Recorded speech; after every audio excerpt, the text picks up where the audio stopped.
The Shadow Warrior reboot is among my favorite FPS series, given how weird and silly these games can be. The first one came out as a fairly standard FPS, outside of being one of the first popular shooters to have a dash, some decent melee combat, and a surprisingly great story that blindsided most people given how the protagonist is just a boomer shooter stereotype named Lo Wang.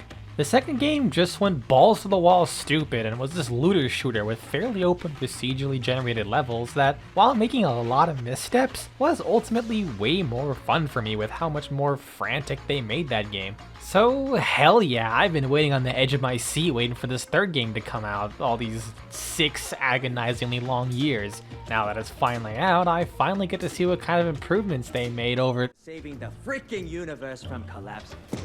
Your egomaniacal sister's dead carcass lies defeated. I'll talk about that later.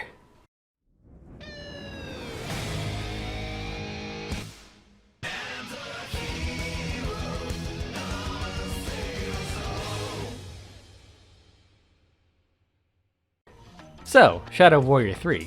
It's fucking good, innit? I absolutely enjoyed almost every single second of this game. Which is nice because admittedly, there's not a whole lot of seconds to this game. It's kind of one reason why, as much as I love it, I don't think I can recommend it right now. I might as well start off with one of the few negatives I have about this game that will absolutely be the deciding factor for a lot of people. It's $50 for 5 fucking hours long.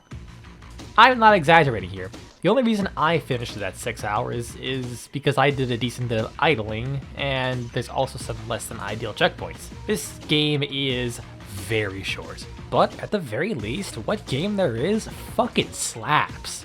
Quick spoiler warning, I will talk about some events that happened in the previous games for context since this is the third game. Shadow Warrior 3 is actually quite different from the previous games. It seems like Flying Wild Hog really doesn't like the idea of settling into just any one formula, because all 3 of these games are kind of radically different from one another in one way or the other. 3 ditches the procedural levels and loot from 2 completely in favor of returning to the extremely linear arena-based structure with a more tighter but well-rounded arsenal, while still keeping the really fast movement that 2 had. So, is it like the first game then, some might ask? Well, no. They heavily tweak the game mechanics to focus more on pulling off combos between your weapons and the environment. This is done by limiting the max ammo you have by quite a lot. Generally, you only have 2 to 4 spare magazines worth of ammo. Ammo pickups don't individually replenish weapons a whole lot, but they replenish every weapon, and you're given a few tools to interact with the environment and your enemies a lot more. First, you're given a grappling hook very early on, which enables you to not only move around any arena with specially marked hooks, but you can also pull yourself to small enemies, or pull explosive barrels towards you, or if any enemy's in the way, it'll fling it right at the enemy instead. Mix this with the wall running that exists now, and you have a lot of freedom to move yourself and explosive objects around these levels. You also have only one chi ability in this game. This is the Chi Blast, and it just allows you to throw small enemies and barrels around. It also stuns larger enemies, and with an upgrade can be used to push them around too. Any barrels you launch this way generally try to target enemies you're looking at, and will explode on contact. This will be your primary method of really interacting with the environments, pushing small enemies into traps or spiked walls, or maybe even off ledges. Throwing barrels at people is a great way to deal damage and control them. One thing I really like is how you don't really take any self-damage from barrels unlike previous games, so you can go absolutely wild with this. Lastly, you have a finisher mechanic which allows you to consume a number of charges to instantly kill an enemy at any point, regardless if they have full health or not. Not only will it instantly refill your HP, but every single enemy in this game will grant you a very powerful, limited use item that will allow you to really shred through enemies, with one exception just being an enemy that heals you more. This very much expands off the idea that the first game had with the various demon hearts and oni heads that you could randomly drop being these very powerful, limited use items that you had. Combine all this together, and the general gameplay flow involves mixing up your weapons constantly depending on what enemies you're fighting, while also regularly scouting for any traps or barrels that you can use, as well as looking for good times to pull off a finisher on an enemy in order to quickly shred through everyone. Or alternatively, you can just hold off in case you might need some healing, since your finisher gauge is actually quite limited, and you don't have a healing spell in this game. You rely entirely off the slowly respawning health pickups in the arena, the small drops from killing enemies, or finishers. Given its popularity, no doubt people have already made plenty of comparisons to Doom Eternal. This isn't unfounded admittedly, but I'd say this setup is closer to Bulletstorm than anything. Pulling off effective environmental trickery can make dealing with enemies not only safer, but quicker than if you just ran around and blasted them down with all the weapons you had. Flying Wild Hog finally learned how to not make enemies so bullet spongy, mostly. But you have such little ammo for your stronger guns that it's in your best interest to try and maximize their use. That said, this does kind of fall off the further you get into this game. Eventually, the vast majority of enemies are all the larger ones, so you don't really use your Chi Blast for anything other than shoving barrels into their faces. And even then, that can get kind of frustrating after a bit because the auto aim isn't always good. And you start to fight in arenas with more and more varying elevations, as well as fight flying enemies that kind of just make hitting them with the barrels really weird. As I said, you do get an upgrade for the Chi Blast to knock back heavy enemies, but it doesn't really seem to do much damage when you push them into spikes, and trying to push them off the ledges is interesting. I'm partially convinced you're not supposed to be able to do this, but sometimes the game just does it anyways, while the other times it just has a fit. Outside of a few areas in this game with specific traps, that upgrade just kind of feels pointless. So that's why I'd suggest trying to max upgrade your sword as fast as you can. You will always be using your sword, and being able to make it apply any of the elements at any time is really helpful. Thankfully, the gunplay is still meaty as hell, and by the time that messing with the environment starts to fall off, you have the ammo upgrades for all your guns, so it's not as bad anymore. Across the board, the combat is just very snappy. All your weapons are fairly accurate, which is a welcome pace from the previous games. In fact, there's no iron sights or alt fires period. Your right mouse button is dedicated to your sword. They integrated the sword much deeper into your arsenal this time around, and it feels amazing. It feels so much nicer than having to manually pull it out and put it away anytime you want to switch back to your sword and gun. In this game, you just hit the right mouse button, pull out the sword, then hit the left mouse button and go right back to shooting. What's even better is that swapping your weapon automatically reloads it, so going back and forth between your sword and your gun is a great way to never stop murdering. Although I'm not sure if they intended it to be abused as hard as you can, because they made the grenade launcher a little bit too powerful, considering you could just fire a shot, pull out your sword, and then just fire another shot immediately, given they gave it an incredibly slow reload speed.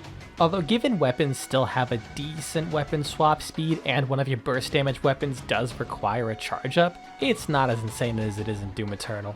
However, this does have one funny but unfortunate side effect in that it pretty much invalidates the final upgrade for the shotgun. This upgrade just removes the need to reload whatsoever.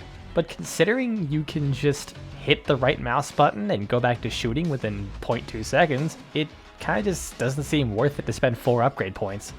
Overall, I am surprised with how good the guns feel. Shadow Warrior 1 and 2 felt good primarily because of the viscera that every enemy turned into when you killed them with pretty much anything. The guns themselves are honestly kind of bad. It's still not perfect, mind you, but it's a massive step up. I think the weirdest part of the combat is a mechanic called Last Stand.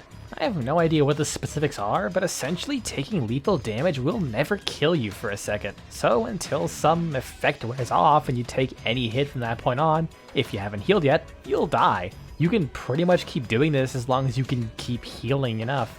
Granted, enemies don't drop a ton of HP, the health items in the arenas respawn pretty damn slowly and are limited to only so many finisher charges, but it was enough that I died maybe 10 times in combat on hard, and almost every death was me purposefully doing something stupid as a test. The only time I'd say I died because I was actually pressured was the last 2 stages of the game. Oh, it is a slight exaggeration, but this mechanic you start off with really takes the edge away from the hard difficulty. It's also explained nowhere other than a passive skill you get which adds an AoE knockdown when it triggers, without even telling you what Last Stand is.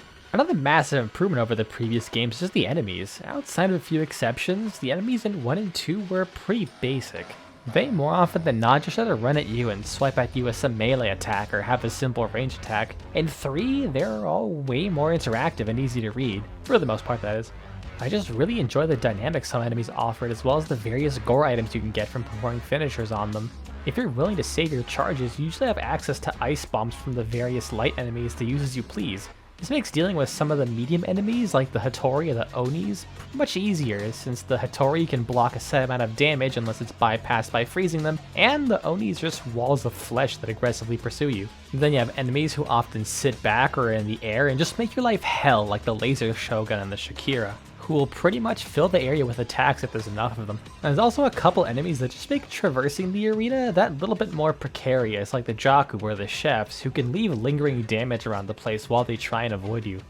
When it comes to the medium enemies and their gore items, at first I thought some of them were kind of overpowered since it can take one to win an entire encounter. While it is sort of true, encounters do eventually become long enough and with beefy enough enemies that it's just a nice way to deal with enemies quicker and save ammo. If anything, it becomes a double-edged sword because you can't gain finisher charges while also using the dedicated weapon gore items, so it makes the already fairly slow resource even more scarce. Thankfully, doing a finisher on anyone does count as a full heal, so you don't have to worry about that. And I'm glad the gore items aren't super overpowered because I absolutely love the animations for them. Admittedly, they are a little slow for a finisher animation, but considering how you use them at most twice per combat, I think it's fine.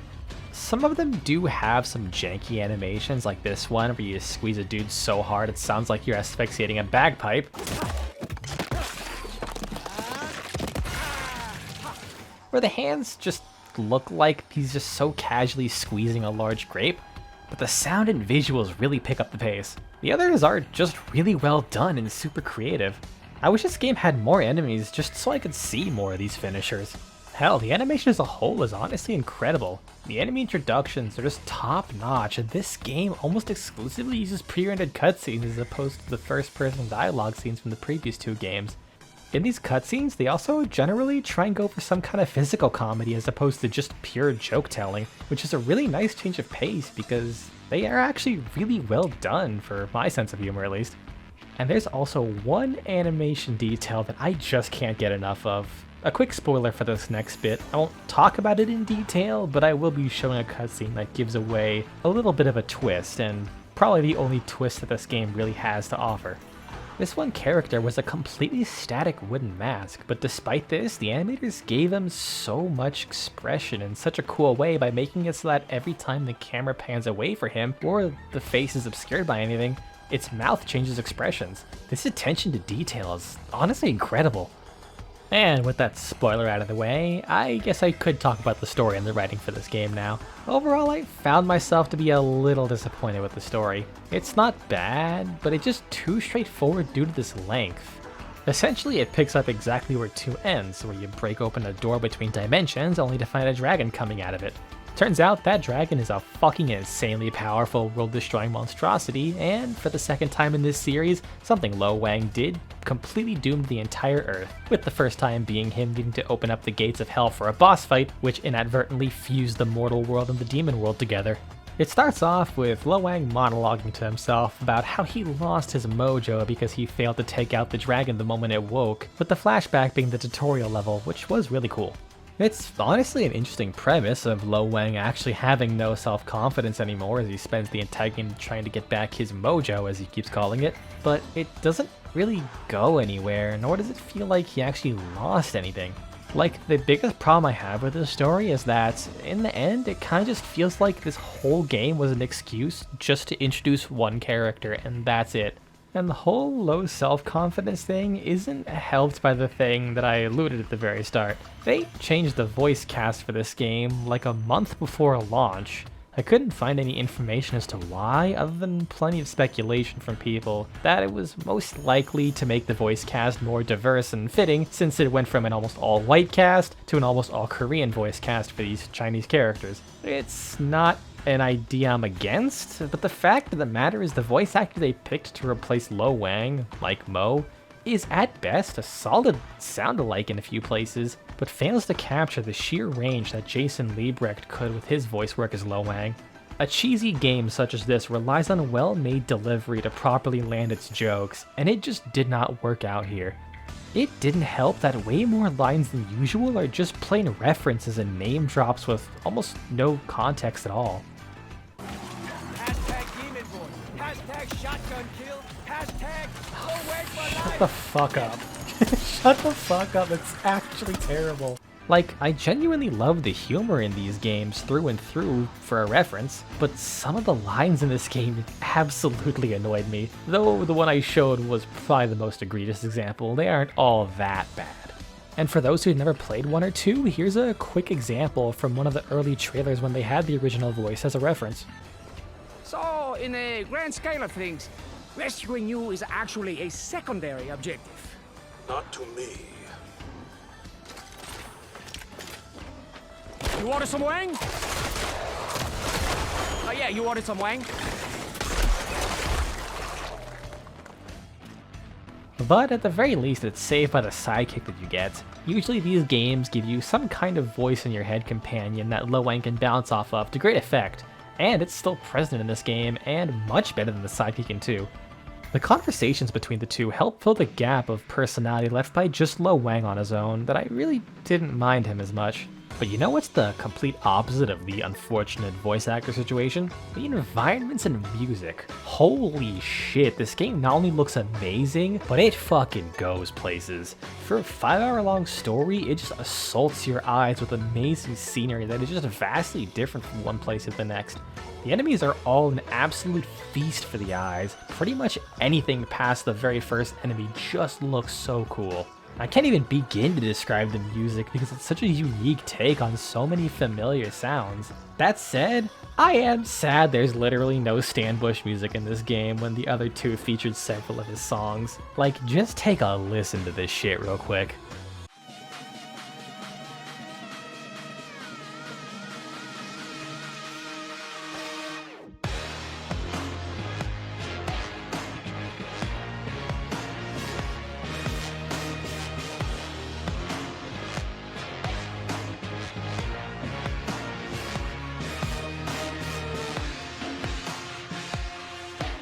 But outside of that, this game didn't really have too many other problems. It was a pretty well polished game where the only issues I had were just very few random bugs. Like this one spot in this one encounter where if you touched this corner you would immediately die for some reason. And sometimes when you restarted the gameplay section, an event would glitch out. But it was pretty uncommon for me. Probably the biggest and most consistent issue is the checkpoints. They do not checkpoint in the middle of any encounter no matter how long it is, so for some gameplay sections, it can be kind of annoying to die and have to redo. Especially one at the very end of the game, which is quite a long encounter and you have to redo the entire thing if you die. So yeah, overall, I fucking loved this game. Again, I still think it's kind of crazy they dropped this at $10 more than the previous 2 games were on launch, while also being half the length of the first game. In the end, I felt satisfied, but Christ, Elden Ring came out 4 days ago, and while it's not exactly the fairest comparison, it's still not a good look. And I'm focusing on this point so much right now because I loved this game so much, I just want more. Like, I replayed this game when I beat it because I just wanted more. It was such a high quality experience. And if it had the original voice actor for Lo Wang, it would just have been an absolutely excellent time. So I'm hoping the game didn't do too poorly considering its release window and some of the other stuff going along with it, and that fucking price tag. Because if we can get a Shadow Warrior 4 that's longer with this level of quality, it could very well be a runner-up for my favorite FPS of all time.